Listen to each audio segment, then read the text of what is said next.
Yo, this is your boy King Known NBA and Music Talk on YouTube. Oh shit. I'm back with another one. Yeah, I don't know if y'all could read that. I mean, I know a lot of y'all is got fucked up sight and probably need glasses for this one. You gonna have to need the glasses, my ninja, because this is a banger.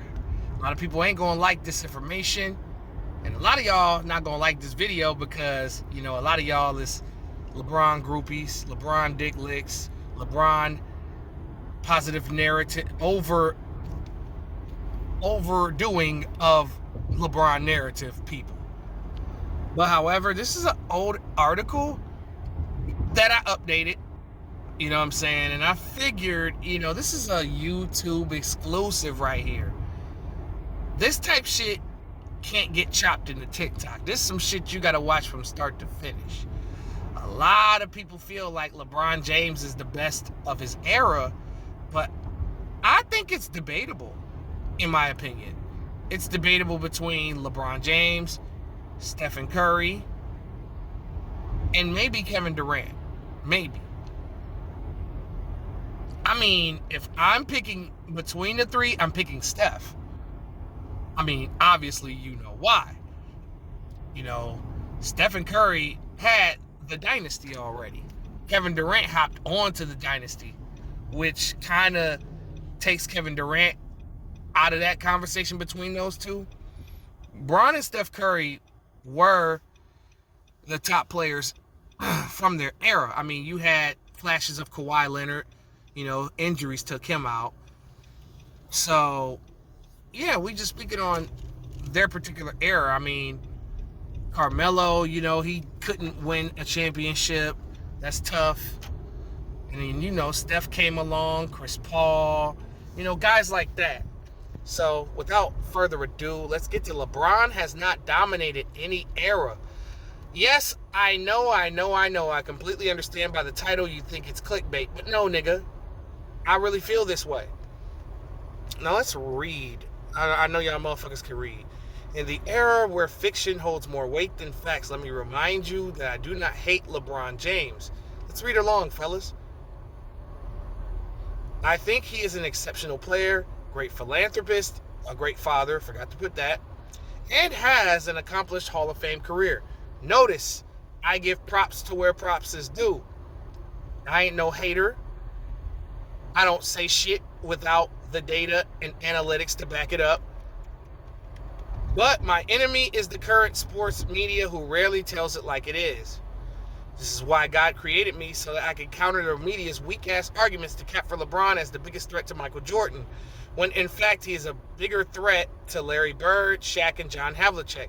Not Michael Jordan, not Kareem, not Kobe, not Magic, not Wilt, which is debatable. I think Wilt and LeBron is debatable because LeBron has 4 championships to Wilt's 2. But I feel like Wilt did something in the era that only Bob Pettit did, which was beat the Celtics when it mattered. I feel like that's a big accomplishment because they were coming off of 8 straight championships. I think that was incredible. And then not to mention Wilt still owning multiple records after 50, 60 years is also incredible. And don't give me that Wilt didn't have players his size in his era. They were his size.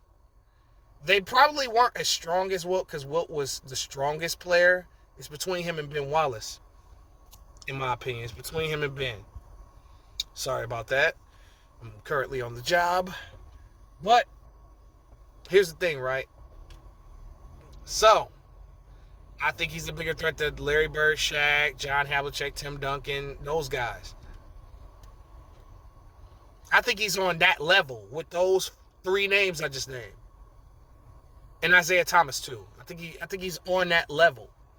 I don't think he's on Jordan, Kareem, Kobe, Magic, Wilt, Bill Russell, Tim Duncan, who beat him in 2 out of 3 finals. Facts. Big facts. Then everybody's going to say, well, Tim Duncan was old. Was he old in 2007 when he swept them? When he swept the Cavaliers? Oh, LeBron's teammates. We're going to get to all that. For all y'all motherfuckers pushing that narrative that LeBron's 2007 teammates weren't shit, I got data and information to back up that he had enough help and more than enough help to win. So let's get to it. The sports media spreads these false narratives to manipulate the minds of the weak and the young. And I'm here to dry off the fried and drowned brains of the youth. A lot of people said LeBron dominated the era because he was drafted. And the likes of Max Kellerman, who I haven't seen him in a while, so I don't know the current state. Brian Windhorst came out here capping for LeBron at first. Then he started talking real, so maybe those clutch sports checks wasn't enough for him to get him all that food that nigga be eating. Dick in your mouth, right? Who is still a LeBron sexual. Oh man, Nick Wright is the worst. Chris Carter, who turned it around. You know, I was a little tough on Chris Carter, but he started talking real. Shannon Sharp, of course. Those who are being paid under the table to cap. A lot of media people are signed to Clutch Sports. I have a counter argument, so let's start with 2003 and 2004. Those are good years, buddy. Because you know, you already know what time it is. You know who the champions was, bitch. Detroit Pistons.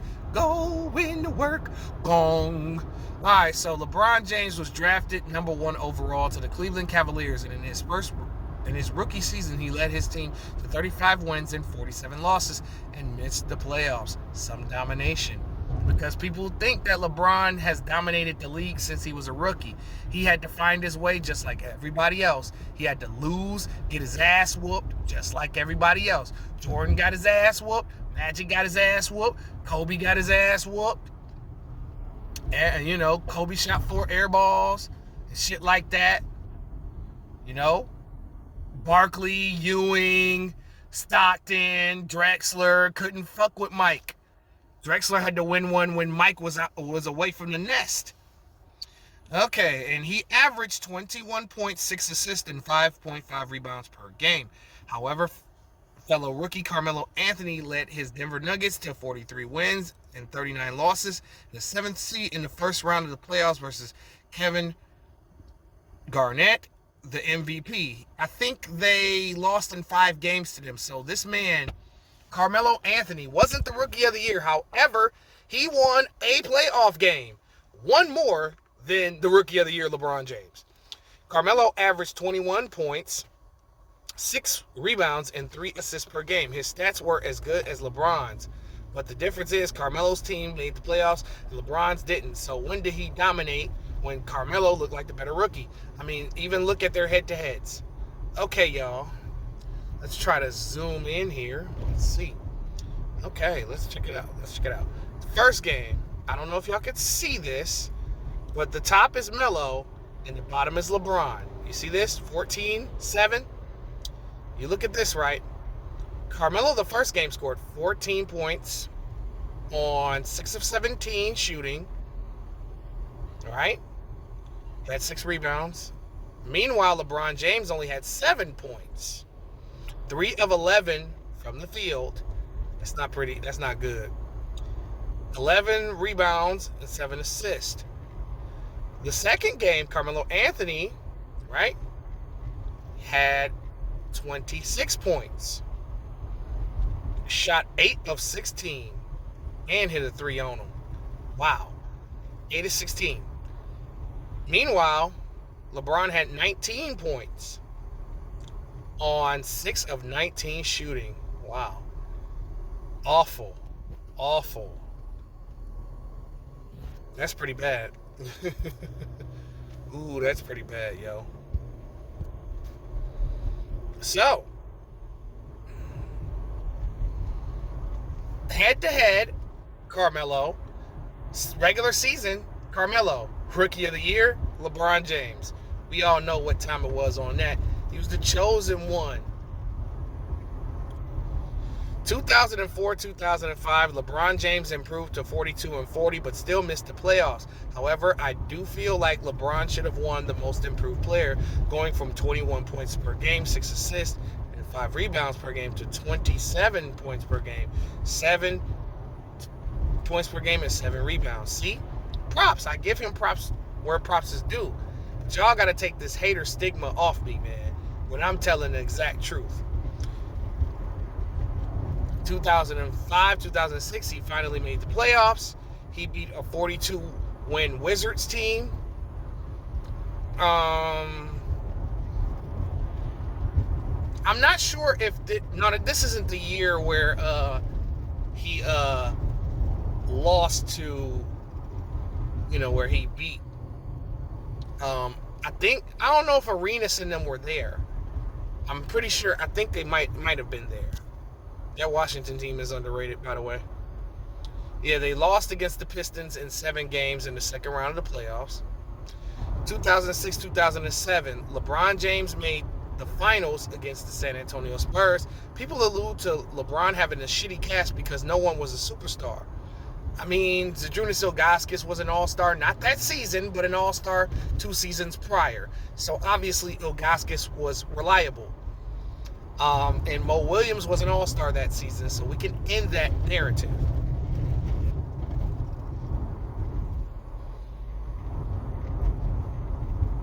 But you have to realize that the basketball is a team sport. LeBron is the best player on the team. But posted some numbers that'll make you cringe. Now, if you look at the 2007 NBA Finals versus the Spurs averaged basically 99 points during the regular season. Cavs defense held them to 87 points per game. Spurs had a 12 points per game decrease against the Cavs defense and were held to 85 points or less in 3 out of 4 games.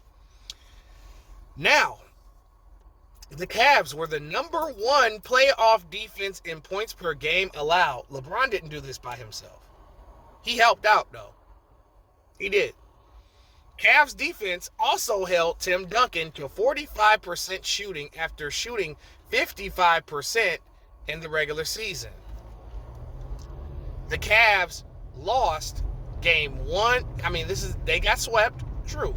But however, the Cavs lost Game 1, 3, and 4 by a combined 13 points, y'all. Game 1 by 9 points. Game 2 by 3 points. Game 4 by 1 point. And if we look at the games, let's actually look at these games. Let's take a trip back down memory lane. Okay, 2007 NBA Finals. I spelled it wrong. Fuck. Okay, whatever. Let's look at Game 1. Let's look at that shit. Fuck with me, DJ. Let's check this out, man. Look at that. Daniel Gibson led all scorers with 16 points, 7 of 9 from the field, 2 of 3 from 3. Drew Gooden also had 14 points. Sasha Pavlovich had 13 points. Anderson Varejao had 10 points. It's a lot of help, my G. He ain't have no help. He ain't have no help, y'all. Let's move on to the next game, bro. Okay, LeBron had 25 points. That's solid. That's a much better game. Much better performance. Drew Gooden had 13 points. Boobie Gibson again, 15 points, 6 of 12. Sasha Pavlovich had 10 points. He had more help the first game. The Spurs kicked their ass that game, though. Okay, now this is a close game right here. 75-72. LeBron, 25 points, 8 rebounds, 7 assists. Pretty good game. Pretty damn good game. Sasha Pavlovich, 13 points. Drew Gooden, 13 points. Zydrunas Ilgauskas, 12 points, 18 rebounds. He ain't had no help. God damn. And they were within a bucket of winning this game. So it wasn't like they didn't have a shot. And LeBron, of course, missed the game winner. Then in this game, LeBron missed another game winner. 10 of 30. Jesus. Bron, 24 points, 10 assists, 6 rebounds, not bad. Daniel Gibson, 10 points. Drew Gooden, 11 points. 50-50 on the help aspect. I think he had enough, personally. Box score don't tell every single thing, but it tells some things. Now let's get back to era. Okay. Let's get back to it. So, game 1, LeBron, 14 points on 25% shooting. 4 assists to 6 turnovers. He had 6 turnovers in that game. Game 3, LeBron James, 25 points on 39% shooting. 7 assists to 5 turnovers. 5 turnovers is still a lot. Game 4, 24 points on 30 shots, 33% shooting. 10 assists to 6 turnovers. I think that said LeBron went 2 of 6 in the fourth quarter. I think that's what that was supposed to say. All right, so then let's see. In the 2007 finals, LeBron James became the only player, basically the only starter, to shoot under 40% from the field with 5 turnovers per game in an NBA Finals, and he was well behind those minimum requirements. Despite a historically terrible Finals performance, the Cavs' 4 losses were still decided by a mere 6 points per game. But they were so overmatched. LeBron needed help, man. He didn't have no help, man. But he shot under 40% from the field. They had 5 turnovers. Damn. And most of them games was decided, like I said, the last 2 games were decided by 3 points. Or 2 points. 3 points or less.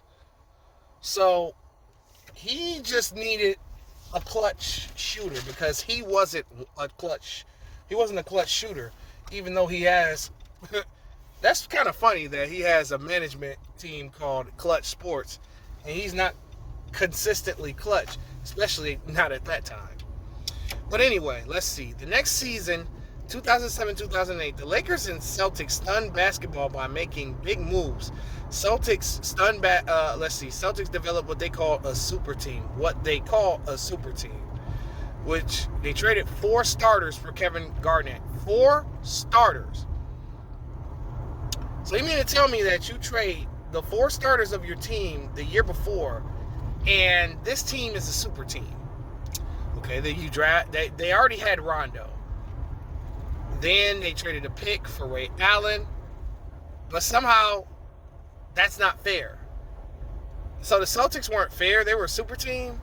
That's what I hear y'all say to defend LeBron. They'll say Boston was a super team. Boston had a big 3. No, dog. You mean to tell me you traded 4 players? Well, they traded 4 starters. It was actually 5 players and a pick for Ray Allen. Like Celtics had a first round pick because it was trashed the year before, and they traded it for Ray Allen. But somehow that's not fair. Ray Allen was 32, a bit past his prime, but very serviceable and still a star. Paul Pierce was 30 and approaching the end of his prime. Not at the end of his prime, but approaching. Kevin Garnett was 31, still pretty fucking good. He was all right. He was still an all-star, for sure. And they gathered up rookies and role players, right? So what they did was they had Ray, Rondo, KG, Paul Pierce, Kendrick Perkins. They drafted Leon Poe. They signed PJ Brown, who was old as fuck, who was 39. They signed Sam Cassell, who was probably around 38, 39 range, old as fuck.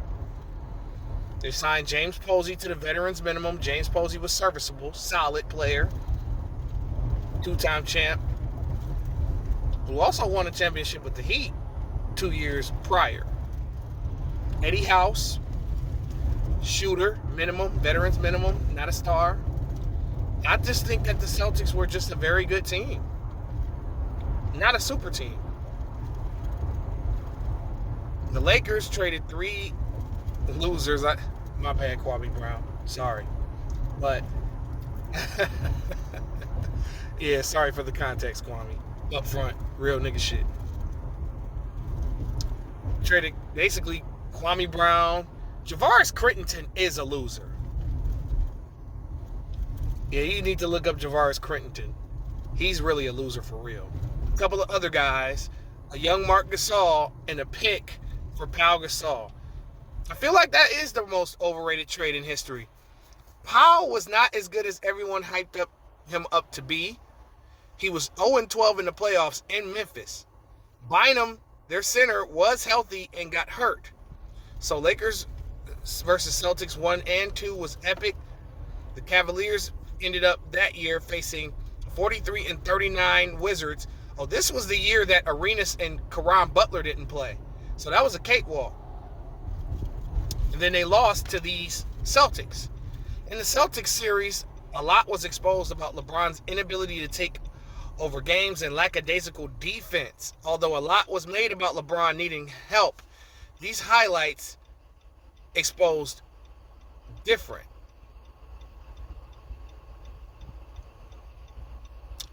All right, so Cavs defense, once again, stepped up.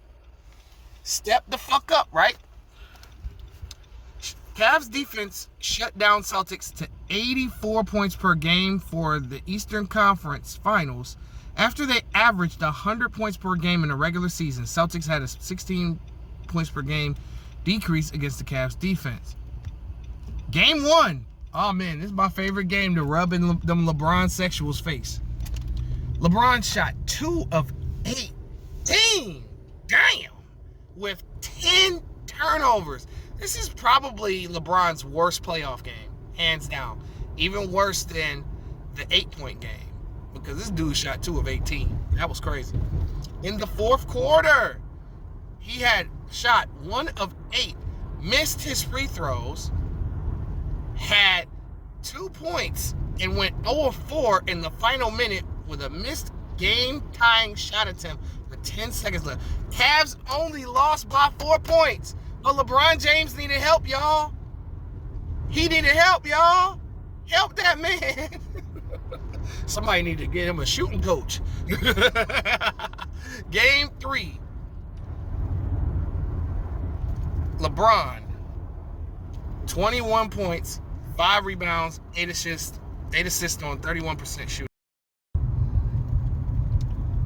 Delonte West has 21 points, 5 rebounds, and 7 assists on 64% shooting, and Celtics get shut down to 84 points by the Cavs defense. Damn.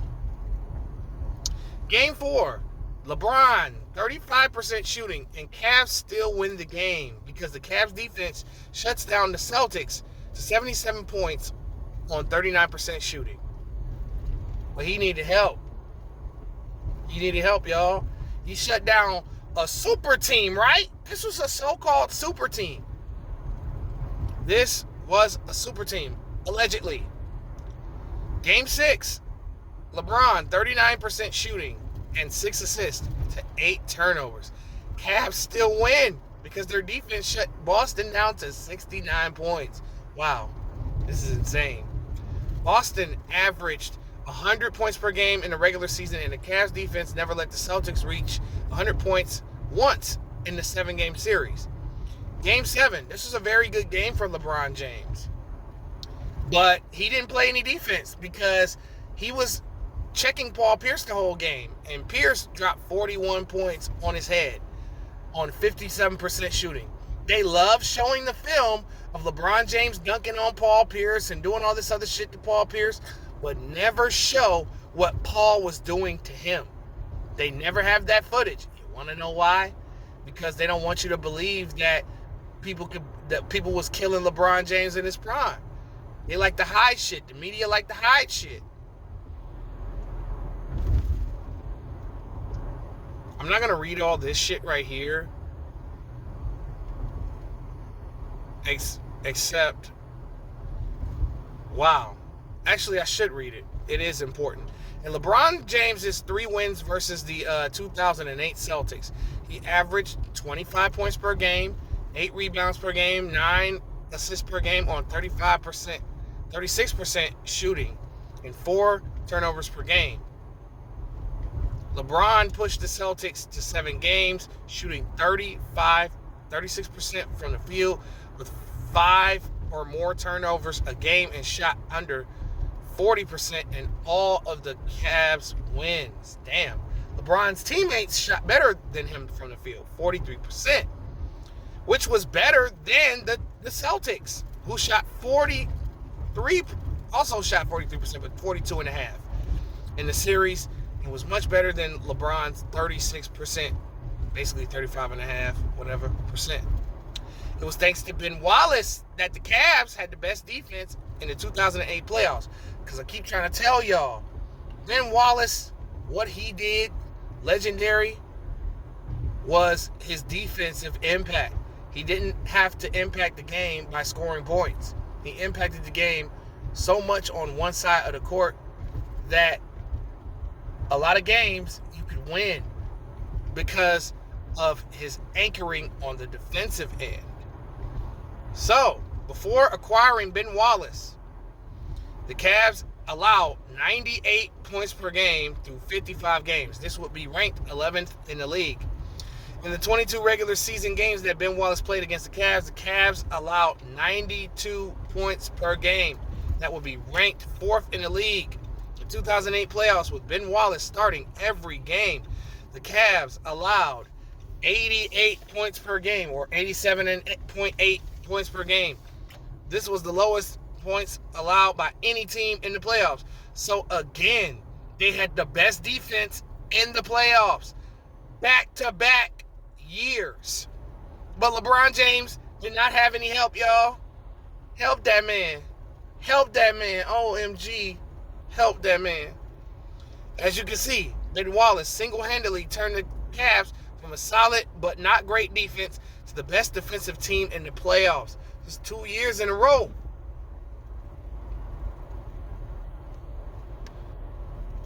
The 2 double-digit losses the Cavs had in the 2008 playoffs were the 2 games that Ben Wallace played the least amount of minutes. 16 points in a 36-point loss to the Wizards in Game 3 without Arenas and Butler. That's crazy. And a 16-point loss to the Celtics in Game 2. Ben Wallace was extremely vital in the 2008 Cavs playoff success and a huge reason why the Cavs went 7. But, again, some domination, right, LeBron apologists?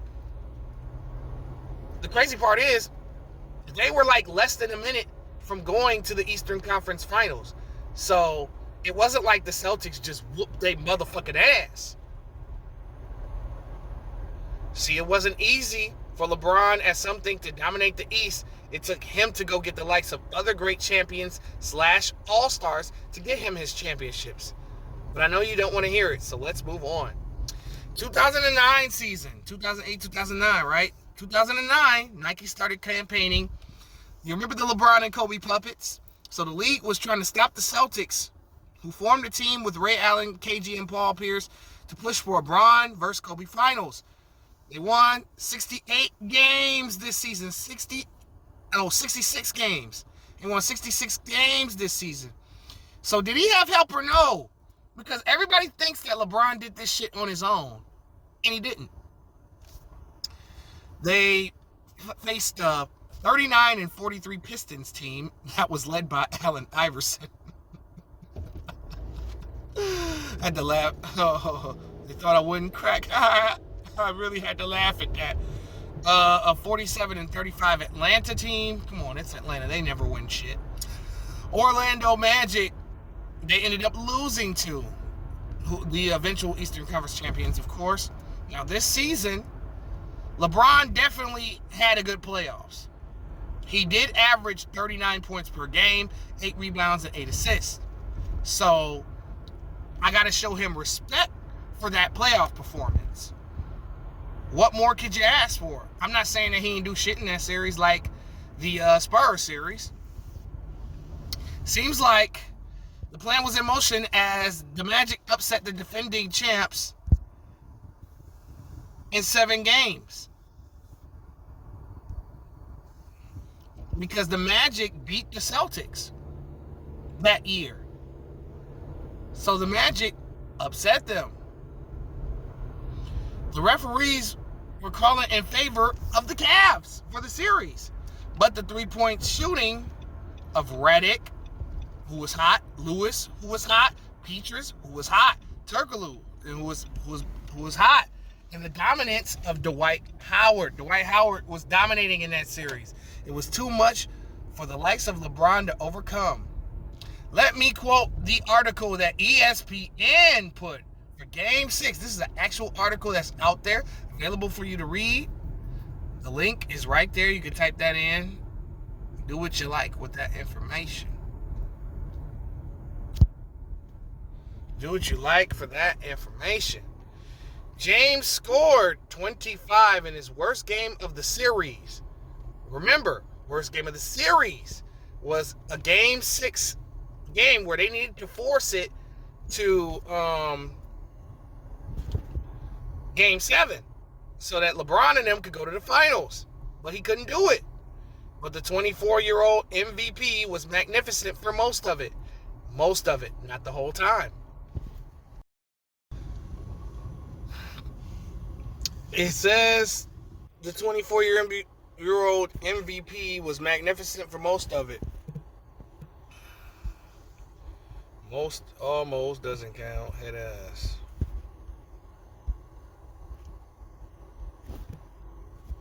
Let's go back here. My bad, yo. But Mo Williams lost his shooting touch, and Cleveland's bench was badly outplayed by Orlando's reserves. Afterwards, James put on his headphones and stormed out of Amway Arena. He skipped the news conference and briskly walked down the corridor with 2 security guards as escorts. He plopped into a chair to be scanned for the team's chartered plane ride, grabbed his bags, and was gone. The special season ending in stunning disappointment. Delonte West, who added 22, who guaranteed the Cavs would come back and win the series, had 17 for Cleveland, and which went 0-5 in Orlando. So, even with averaging 39, 8-8, when his number was called to extend the series, he shot 8 of 20 from the field, 2 of 8 from three-point land, and 7 of 11 from the free throw line in 45 minutes. And even a guarantee from teammate Delonte West still resulted in the loss of a series. Again, some domination, right? This wasn't the year that, LeBron found out about the you-know-what with the you-know-who. So we're not going to go there. No personals here.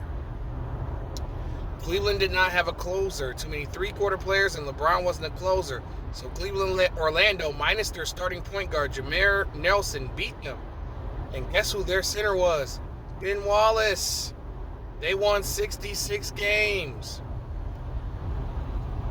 2009-2010 season, the Cavs won 61 games and acquired center Shaquille O'Neal for Ben Wallace. Meanwhile, past his prime, but the season before, everybody says Shaq was old, right? But why the season before, he was averaging 18 and 8, and then 15 points per game and 9 rebounds per game on the Phoenix Suns, who had 2 prolific all-stars in Steve Nash and Amari Stoudemire and Sean Marion. So Shaq was literally the 4th option. I think Grant Hill was on that team too. So he was either the 4th or the 5th option, averaging 18 a game during the regular season and 15. With LeBron, his numbers went down significantly to 12 points per game and 7 rebounds per game. And in the playoffs, 11.5 and 5.5. They ended up beating a 41-41 Chicago team and ended up losing to Boston yet again. This is when Kevin Garnett says, we broke LeBron. And in the playoffs, yet again, LeBron's inability and defense was exposed. 2010 versus the Celtics, the Cavs are up 2-1. And then in the next 3 games combined, LeBron averages 34% shooting with 8 assists to 6 turnovers a game. And the Cavs go 0-3 and lose. So they lose 3 straight after being up 2-1.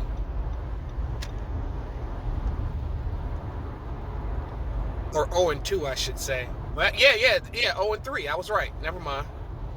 Yeah, man, I ain't want these motherfuckers on here saying I can't count and shit. They try to look for little fucking weaknesses to attack. Not on this video, Jack. The Cavaliers won 66 games in 61 games. There's no way LeBron James did this by himself. And had Ben Wallace, who was still formidable at the time, and Shaquille O'Neal, who was coming off averaging 18 a game the season before.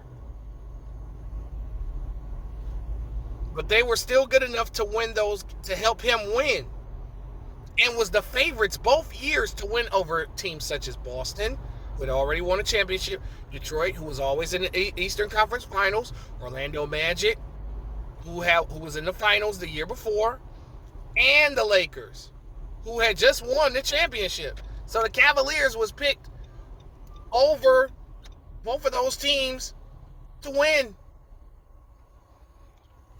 And were bounced in the conference finals and the second round. To add insult to injury, LeBron was the MVP in 2008 and 2009, in which I feel like it was debatable, especially 2009. Look at the numbers. Dwayne Wade averaged 30 points per game, 8 assists per game, pretty much 8. It was 7.5. We'll go with that.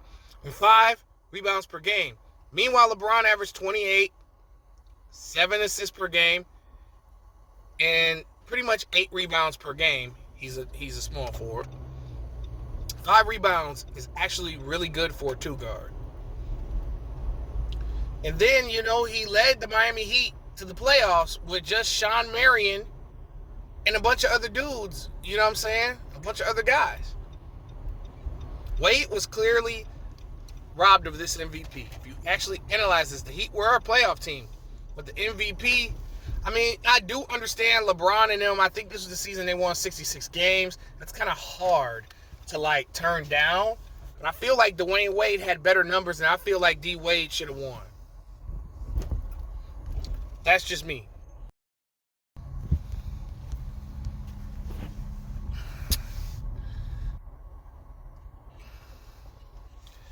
Yeah. For Wade to be a 6'4" guard who's a scorer first to put up these numbers is very impressive versus LeBron, who put up his regular career statistics. We've seen this before. But obviously, back in that time, they went with who was the best team and the best player on the best team. That's who won MVP. So I understood why they picked him. But me, I feel like D. Wade should have won that year. That's just me. Kobe Bryant could have gotten robbed in the 2009-2010 season. We're on the next year. This one is debatable. I would have given LeBron James the edge, but Kobe should have got some first place votes. I feel like Kobe was the finals MVP this year as well. When LeBron underachieved yet again in the playoffs, Kobe averaged pretty much 27, 5 rebounds, which I said was good for a guard, and 5 assists per game, which is good for Kobe, because he's known as a person that doesn't pass the rock, which is crazy.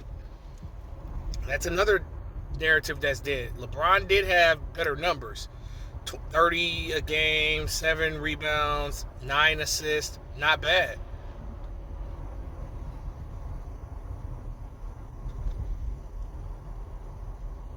And we know what happened that year.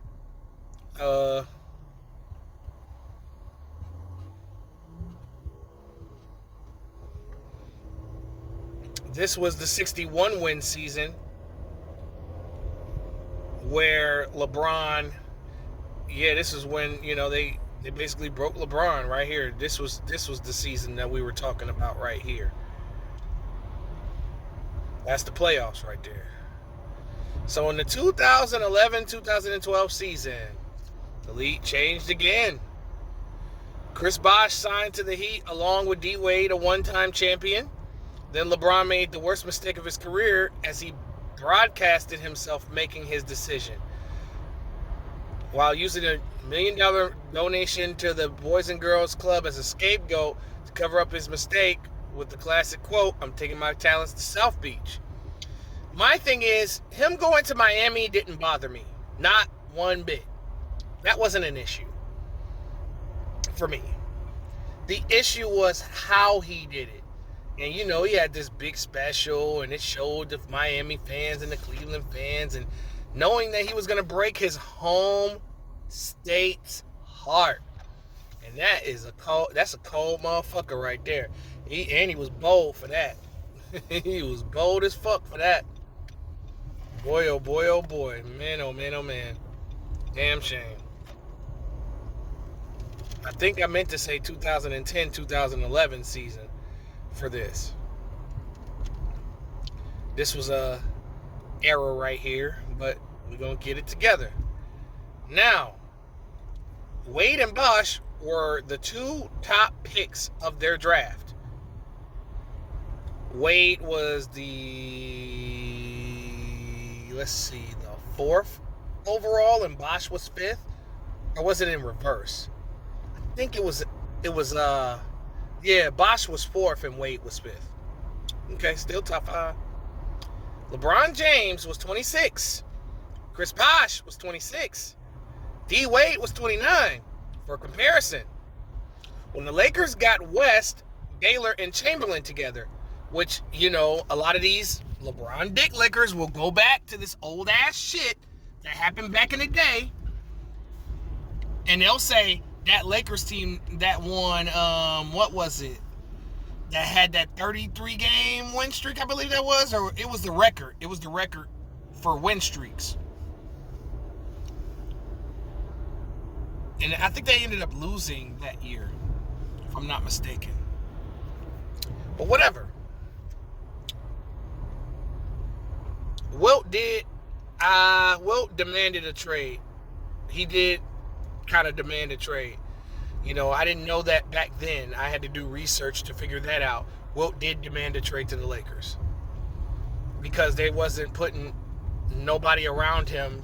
And then I think they fired the coach, and, you know, that just pissed Wilt the fuck off. But he did demand. All right, he was traded to the Lakers July 9th, 1968. We're not going to go over the particulars here. But it was the first time an MVP was traded to another team the next season. Wilt was 32. Jerry was 30. Elgin was 34. Wilt and Elgin's stats declined, and Elgin eventually retired to a foot injury the same year they ended up winning the championship. That's crazy. Wilt and Jerry ended up winning the championship minus Elgin. So the Miami move was the first time 3 under 30 players who were superstars and all-stars joined the team to win a championship. He didn't think Cleveland and flaunted himself like a runway model alongside Bosh and Wade and promised to not 1, not 2, not 3, but 8 rings. He was dead serious. He was talking cash money shit. Like, he was very overconfident. But the 2011 season was tough for the former face of the league, Kobe. The Lakers tried a power move. The deal that never was including Chris Bosh going to the Lakers, Pau Gasol heading to the Rockets. New Orleans would have received Kevin Martin, Luis Scola, Lamar Odom, Goran Dragic, and a 2012 first-round pick that Houston acquired from the Knicks. Fair trade. But the league intervened because the Hornets did not have an owner, and Stern was the decision maker. So you let LeBron James join D. Wade and Bosh, but Kobe and CP3 and Bynum couldn't be a team. I said, fuck you, David Stern. I ain't into dissing the dead all the way. But fuck him for that when he was alive. Okay, let's just say that. 2011 Lakers were swept by the Mavericks. They were on their way to give the King a ring. Psych. They faced a 41-41 Philly team whose best player at the time was Andre Iguodala. That says a lot.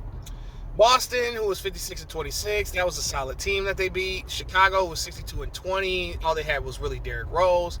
No supporting cast. They did this without like a solid. I mean, Boozer was good, but he wasn't Gasol level. He wasn't Garnett level though. Luol Deng could score, but he couldn't average 20. Derrick Rose needed a nigga like Jimmy Butler, like current Jimmy Butler, which he had later. Then they lost to Dallas, and then this was the worst meltdown in sports history. That and this golfer, like if you look up the golfer, he was ahead by a bunch of strokes, pause, and he basically blew like what, an 8-stroke lead. I forgot the golfer's name. But it's between those two for sure. I think it's LeBron that got it. Mavericks destroyed the Heat. Psychologically defeated LeBron and held the superstar, the best player in the world at the time, which I think he was. He was the best. Who averaged 25 points a game all the way down to 18 points a game. Jason Terry, who was on the Mavericks, coming off the bench, averaged 18.5 points, damn near 19 points on LeBron. You remember Mark, was it Magic or Mark Jackson who said this? I think it was Magic who said, can LeBron stop Jason Terry today? It was really that bad. Jason Terry smoked this nigga. It's the reason why LeBron dunked on this nigga, man.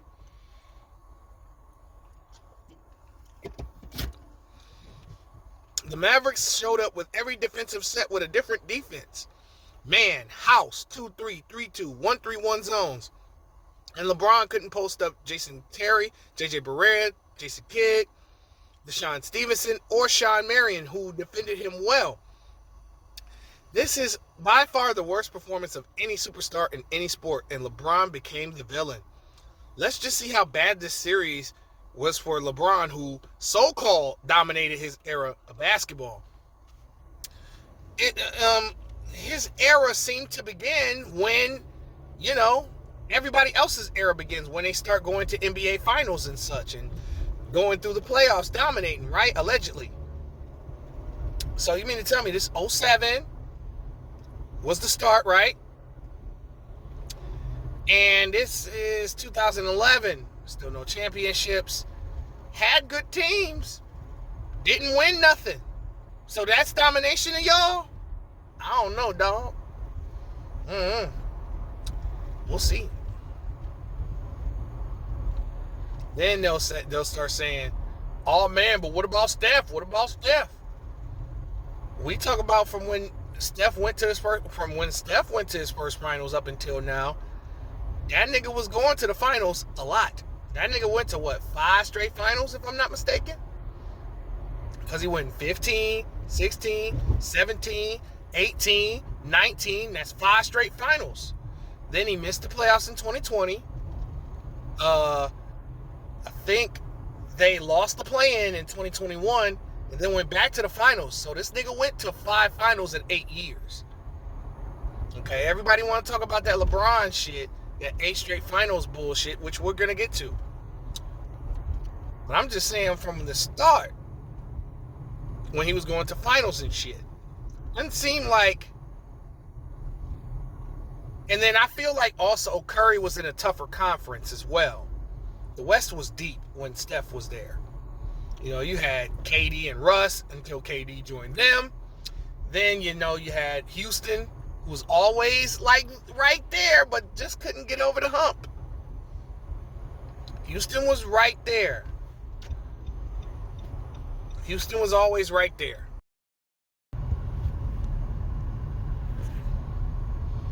So, D-Wade averaged 27, 7 and 5 for 55% shooting for the series and would have won Finals MVP if it wasn't for LeBron. He also averaged 30 points, 5 rebounds, 7 assists, 2 steals on 53% shooting versus the 2011 Celtics, which is hella overlooked. The Heat defense held Dirk under 42% shooting for the series. Bosh outscored LeBron and out-rebounded him in the series. Terry, a bench player, outscored LeBron 18 points per game to 17.8 points per game. And this is while playing 11 less minutes than LeBron. He was a sixth man. So he basically spotted LeBron an entire quarter and still outscored him. And also shot the clutch shot in his face in Game 5. We're not going to say shot in his face. Pause. Game 2. LeBron, 2 points, 0 for 4 in the fourth quarter, and the Heat only lose by 2. LeBron James, 2 points and 1 of 3 in the fourth quarter, and the Heat still win. Game 4. LeBron, 0 points, 1 attempt in the whole fourth quarter, and the Mavs only win by 3. LeBron had 8 points in that game. 8 points. I know Kobe had an 8-point game, but Kobe had an ankle injury. And then he performed well in that Game 6 to close out Indiana Pacers in that series. So Kobe didn't use his ankle as an excuse. LeBron ain't have no excuses for this. This was a complete meltdown.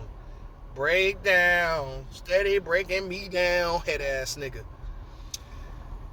Game 5, LeBron, 2 points, 1 of 4 in the fourth quarter, and the Heat were only down 4 with 35 seconds left before Terry hit the 3.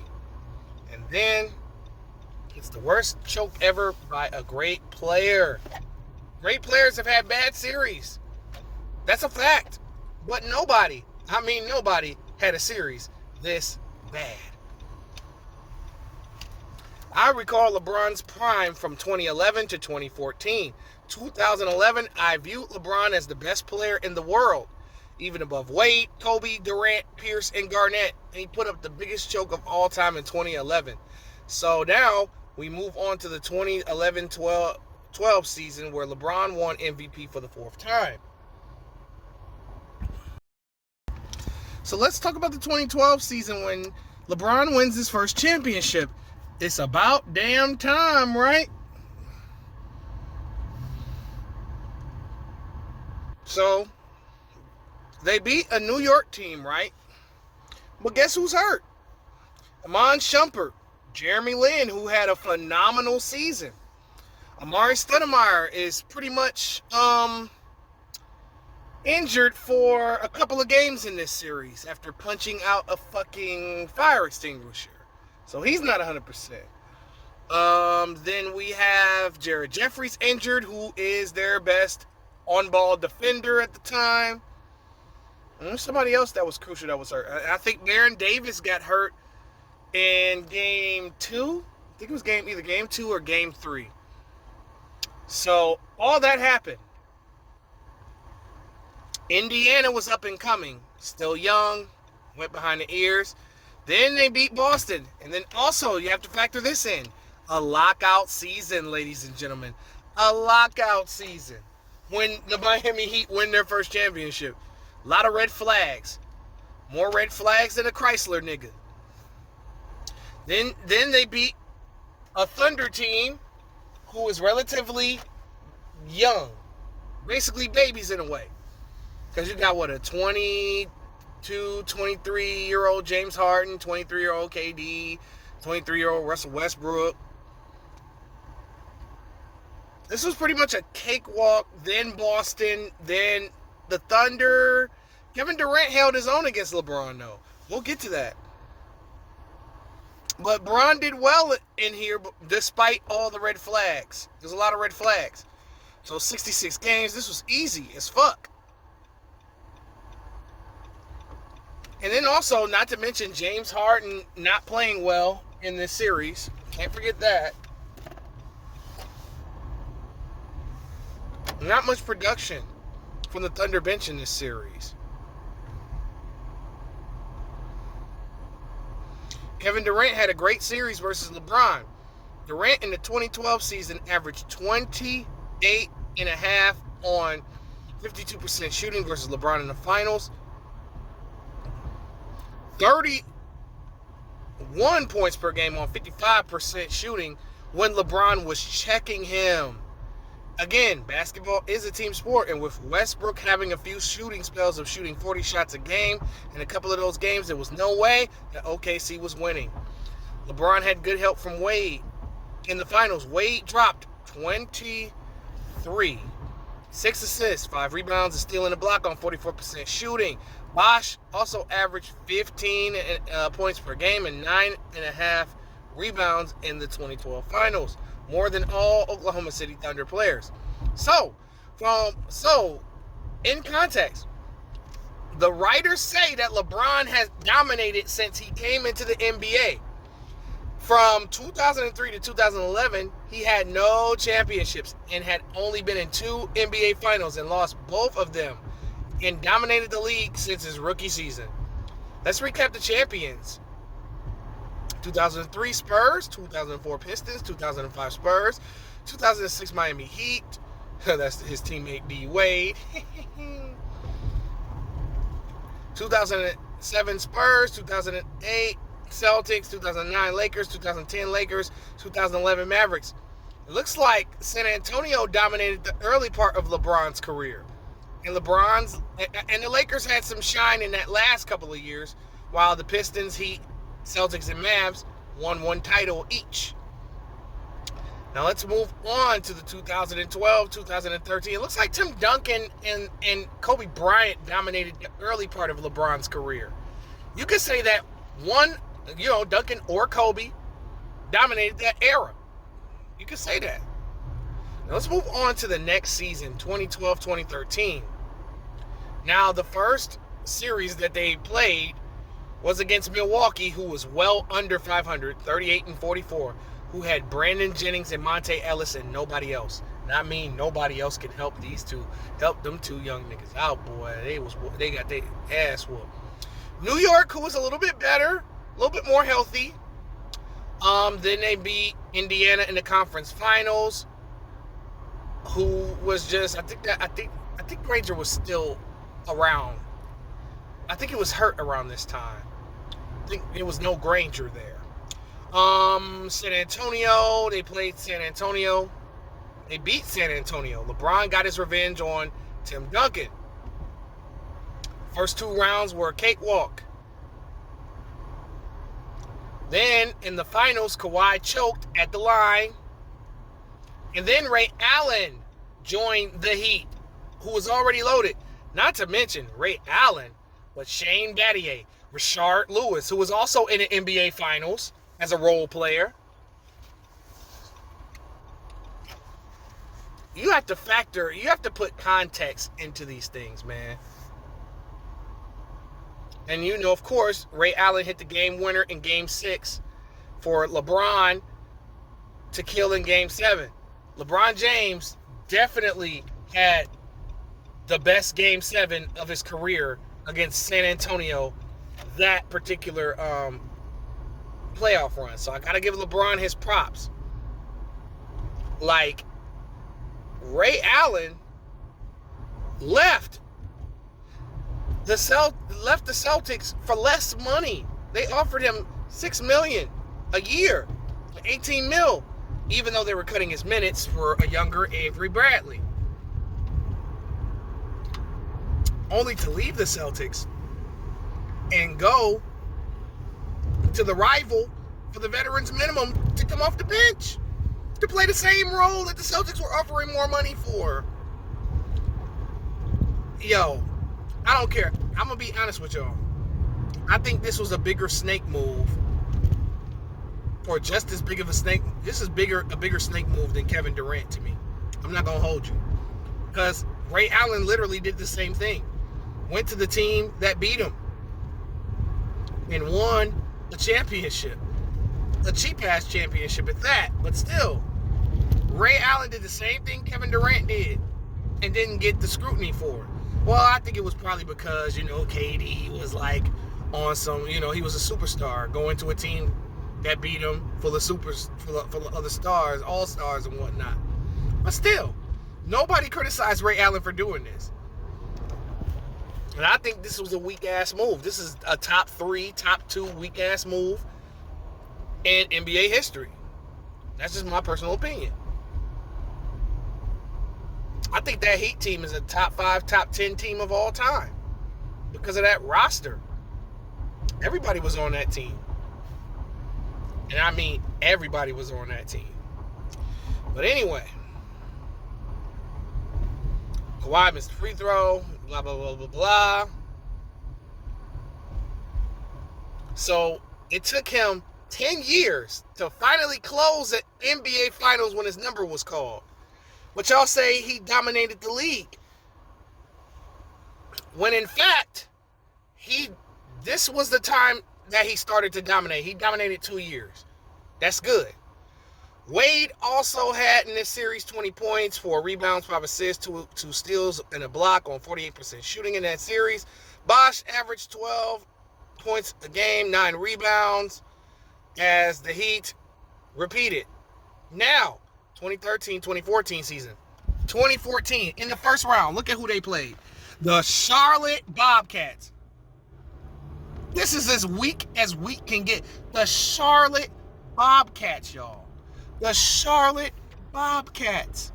Their star player was Al Jefferson. Where the fuck is Al Jefferson, ladies and gentlemen? This nigga had 1 good year. And then young Kendrick Lamar. You already know Bricks was up there. And Josh McRoberts. Really? Then they had the Brooklyn Nets, who was the Celtics leftovers. An older Jason Terry. An older Paul Pierce. An older KG. With Darren Williams and Joe Johnson and Brook Lopez, who was not there. Who was injured. I think if Brook Lopez is there, that series is completely different. But who am I? The Indiana Pacers, who were 56-26. Paul George took these niggas 7 games, and their second best player was David West. Gotta let that marinate. I love David West, but y'all know what time it is on that. David West hadn't been an all-star in about 5 years. So David West was out of his prime.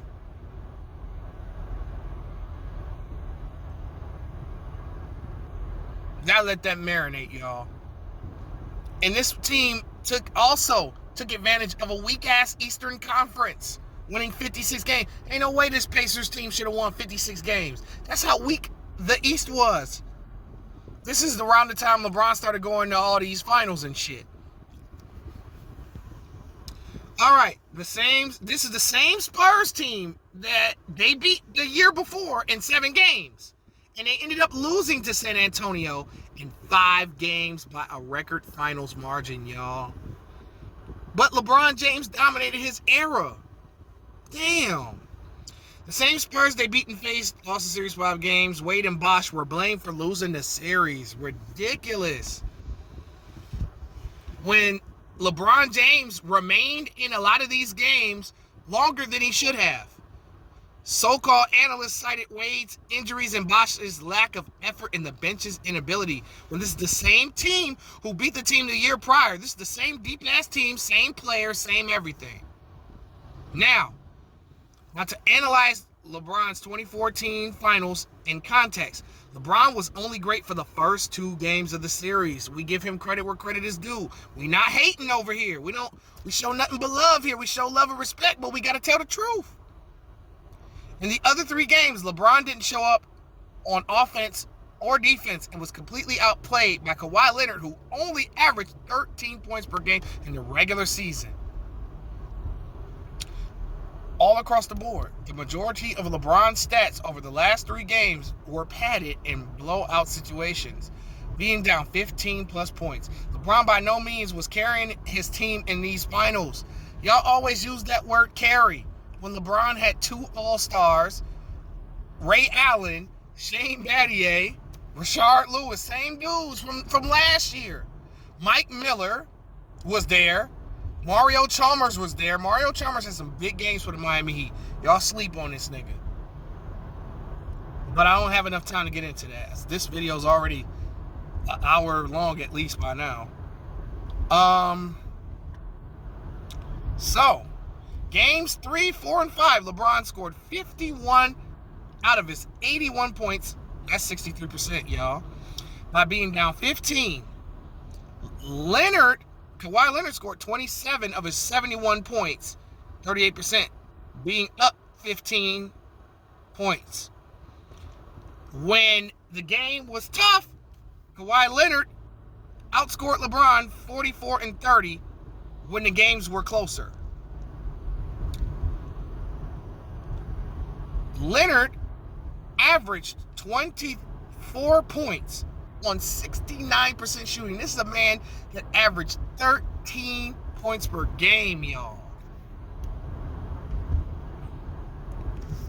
LeBron averaged 27 points per game on 55% shooting, which is still good, but Leonard was killing him. Leonard averaged 9 rebounds per game. LeBron averaged 8. Leonard averaged 2 steals per game. LeBron averaged 1.7, or just over a half, right?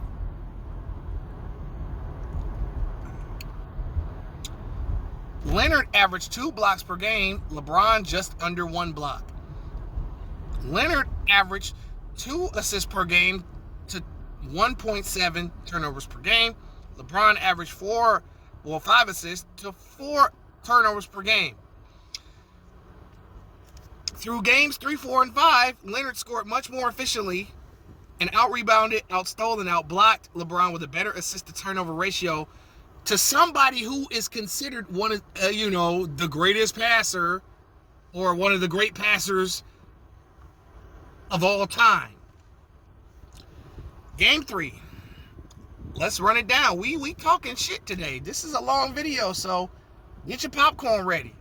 Y'all not gonna like this. A lot of y'all gonna cut this shit off midway and be like, man, he just hating. When I'm breaking down analytics and stat tracked,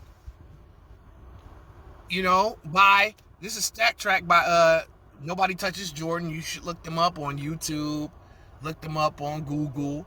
They have all of the information. Okay? I did this research, nah? I cite my references, nigga. LeBron had 14 points and 0 turnovers in the first quarter, then had 8 points and 7 turnovers in the last 3 quarters. Damn.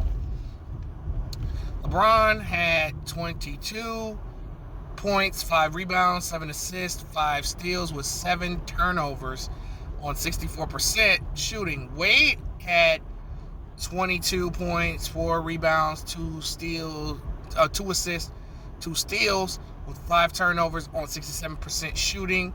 Over the last 3 quarters, LeBron had 8 points and 7 turnovers to Wade's 20 points and 3 turnovers. The Heat had cut the lead to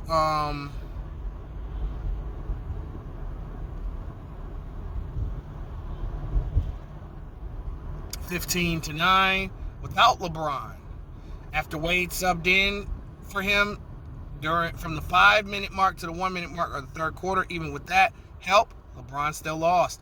Game 4, LeBron had 9 points in the first half, and the Heat were blown out by 19 at halftime. He padded his stats from there. He did not score on Leonard the entire first half. Game 5, LeBron had 1 field goal in the second quarter to bring the Heat within 5 points.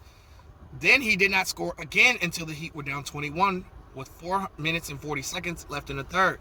LeBron shot 1 of 6 versus Leonard this game. Leonard clearly outplayed LeBron the final 3 games, even with LeBron padding his stats, and LeBron failed to score consistently until after his teams were getting blown out. LeBron did not play well in the 2014 finals after Game 2. LeBron's 2014 finals was a repeat of the 2011 finals after Game 2. The only difference being that LeBron's teammates disappeared alongside him. I wouldn't say disappeared. I would say D-Wade did all that he could. Bosh didn't do shit in this series. I got to give Bosh, accountability for that. LeBron padded his stats to save face, so any notion that LeBron had an epic series, still lost because of his teammates, is false. LeBron's numbers were good on a lot of shot attempts due to hobbled D Wade, but Bosh and Ray Allen was healthy. No excuses to lose in 5 by a record margin of victory. He promised Miami 8 rings, but only got 2 in 4 years, when they should have gotten every ring when they were together. They underachieved. Some domination, huh? 2014, 2015. Oh, I'm coming home, coming home. Tell the world. You remember that, y'all? I'm coming home. This nigga saw Kyrie in that All-Star game and was like, ooh, yeah, that young nigga, man. You know, D Wade and Chris Bosh, they old, man. They old news. They washed up. If not for Chris Bosh's blood clots, I think he would have been successful in Miami with D Wade, with just D Wade. I think they might have maybe captured another title, maybe together. And then Bosh moved on to Houston with Harden and Dwight Howard, and I think he would have worked out over there too. I don't know about a championship, but goddammit, it would have worked out.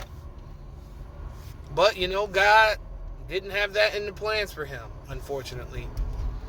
D Wade almost got the Heat to the conference, back to the conference finals.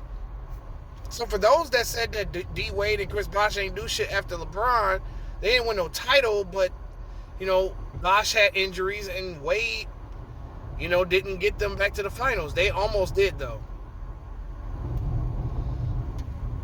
But, ran back to Cleveland. Then they basically made a trade and didn't give up anything. They didn't give up nothing. They literally received players for absolutely nothing, right? You got J.R. Smith, you got Iman Shumpert, who were in their prime still, especially Shumpert. He was a baller.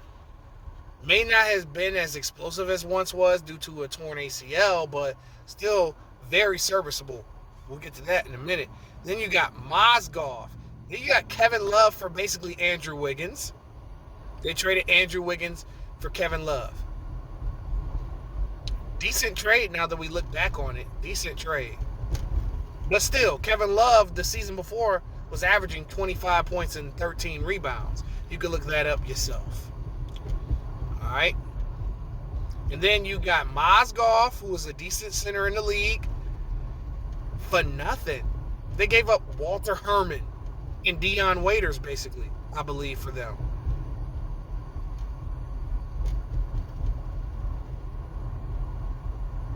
Yeah, so that's what they gave up. Walter Herman and Dion Waiters. Open-toe sandals with jeans. Okay, so the next season they played Boston.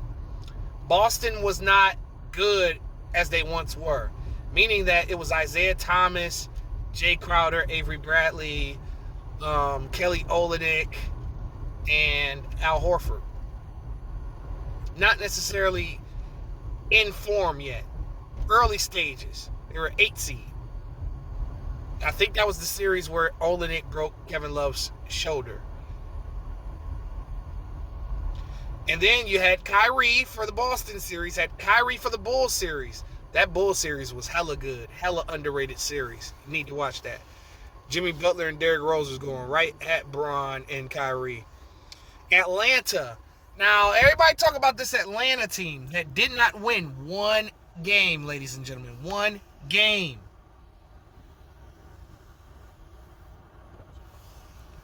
And then Golden State kind of cakewalked this well in a way because every team's best point guard was injured, and Steph just made mincemeat of everybody that year. So in 2014, the unthinkable happened. Unable to be satisfied by being unable to bogard Pat Riley, because that's what that was really about. LeBron wanted to bring in players, and Pat Riley was not budging. You know, he was not letting LeBron get his way. So LeBron definitely owed Cleveland, and Cleveland owed LeBron. So they collaborated to drop 12 players and keep 5. So they kept Dion Waiters, Irving at the time, Tristan Thompson, Varejao, Matthew Dellavedova. Those are the people that they kept. Then they had the number 1 pick and Andrew Wiggins that same week. LeBron came home.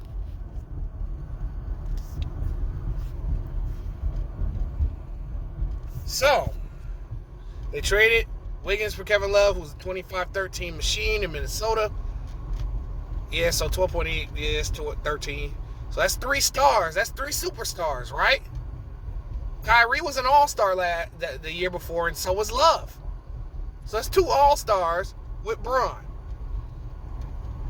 They used the minimum exceptions on the rest. Now, out of the blue, they kicked Dion Waiters to the curb because him and LeBron didn't fit together. So they traded Dion to OKC.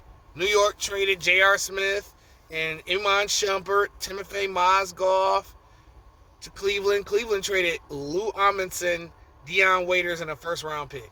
Well, Lou Amundsen and a first-round pick to New York. OKC traded Lance Thomas to the Knicks. Wow. Ew. That was all league. Both conference champions cakewalked. See, I already talked about the dirty play. Oh, in the Atlanta Hawks, back to the Hawks. They were injured. Kyle Korver was injured for game 2. I don't think he played the rest of the series. Korver was big for them that year. Millsap, more on Korver in a minute. Millsap was not 100% in that series, and his numbers went from 17 points per game and 8 rebounds per game to 13 rebounds per game and 8 rebounds per game. But Jeff Teague was a bright spot for them. He averaged 21 points per game. And that shouldn't, if in order to beat a LeBron-based super team, Jeff Teague cannot be your best guy. Sorry, not sorry. Okay?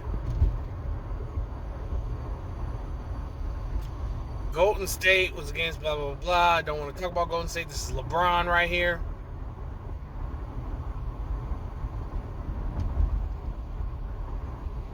Then, game 1, Kyrie and Curry going at it.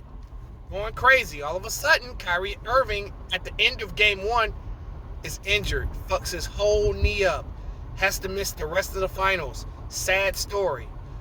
We were robbed of yet another Curry and Kyrie back and forth. But however, despite that, who was more experienced? The Warriors or the Cavaliers? You know the answer. However,